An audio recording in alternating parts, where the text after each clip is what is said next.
ক্ষমতাচ্যুত হওয়ার পর এই প্রথম নীরবতা ভাঙলেন সাবেক প্রধানমন্ত্রী ও আওয়ামী লীগ সভাপতি শেখ হাসিনা। ভারতে আশ্রয় নেওয়া শেখ হাসিনা অভিযোগ করেছেন তাকে ক্ষমতাচ্যুত করার ক্ষেত্রে যুক্তরাষ্ট্রের মতো বিদেশি শক্তিগুলোর হাত রয়েছে।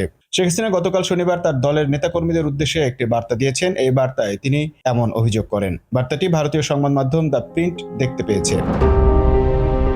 বাংলাদেশের রাজনৈতিক সংকটের পেছনে বিদেশি শক্তির হাত আছে কিনা তা খতিয়ে দেখা হচ্ছে বলে ভারত সরকারের পক্ষ থেকে ঘোষণা দেওয়ার কয়েকদিনের মাথায় এমন কথা বললেন শেখ হাসিনা।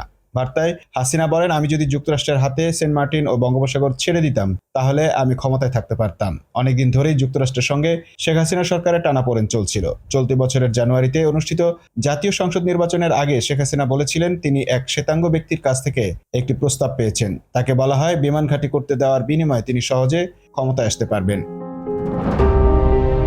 শেখ হাসিনা এ ধরনের বিদেশি শক্তির দ্বারা ব্যবহৃত না হওয়ার জন্য নতুন অন্তর্বর্তীকালীন সরকারকে সতর্ক করেছেন।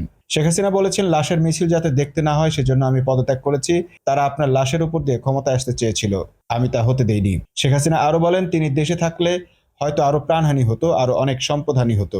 দলীয় নেতাকর্মীদের উদ্দেশ্যে দেওয়া বার্তায় শেখ হাসিনা দেশে ফিরে আসার অঙ্গীকার করেছেন।